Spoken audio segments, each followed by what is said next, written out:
बहुत समय पहले की बात है। सिद्धार्थ नामक एक राजकुमार कपिलवस्तु राज्य में जन्मे थे। उनके पिता राजा शुद्धोधन ने बचपन से ही उन्हें सुख सुविधाओं से भरपूर जीवन दिया। राजकुमार सिद्धार्थ को संसार का कोई दुख न हो, इसलिए राजा ने उन्हें महल से बाहर जाने की आज्ञा नहीं दी। लेकिन एक दिन सिद्धार्थ ने महल से बाहर जाने की जिद की। जब वह महल से बाहर आए तो उन्होंने 4 दृश्य देखे। एक वृद्ध व्यक्ति, एक बीमार व्यक्ति, एक मृत व्यक्ति और अंत में एक सन्यासी। इन दृश्यों ने सिद्धार्थ को गहराई से झकझोर दिया। उन्होंने समझा कि जीवन केवल सुख का नहीं, बल्कि दुख, बीमारी, मृत्यु का भी है।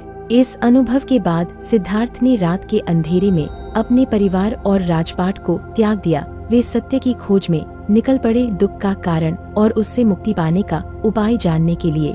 सिद्धार्थ वर्षों तक जंगलों में तप करते रहे। उन्होंने कठोर साधनाएं की, लेकिन फिर भी उन्हें सत्य की अनुभूति नहीं हुई। अंततः उन्होंने मध्य मार्ग अपनाया, न अधिक तपस्या, न अधिक विलास। एक दिन वह बोधगया नामक स्थान पर पीपल के पेड़ के नीचे ध्यान में बैठे उन्होंने प्रतिज्ञा की कि जब तक उन्हें ज्ञान नहीं प्राप्त होगा वे वहां से नहीं उठेंगे। कई दिनों के ध्यान के बाद उन्हें बोधि अर्थात ज्ञान की प्राप्ति हुई और वे बुद्ध कहलाए, अर्थात जागृत व्यक्ति। बुद्ध ने अपने अनुभवों को लोगों तक पहुंचाना शुरू किया। उन्होंने बताया कि जीवन में दुख है और उसका कारण हमारी इच्छाएं हैं, लेकिन यदि हम अपने मन को नियंत्रित करें और सही मार्ग पर चले तो दुख से मुक्ति संभव है। उन्होंने अष्टांगिक मार्ग बताया, सम्यक दृष्टि, सम्यक संकल्प, सम्यक वाणी, सम्यक कर्म, सम्यक आजीविका, सम्यक प्रयास, सम्यक स्मृति और सम्यक समाधि। भगवान बुद्ध ने भिक्षुओं का संघ स्थापित किया और जन जन तक अपने उपदेश पहुंचाए। उन्होंने अहिंसा,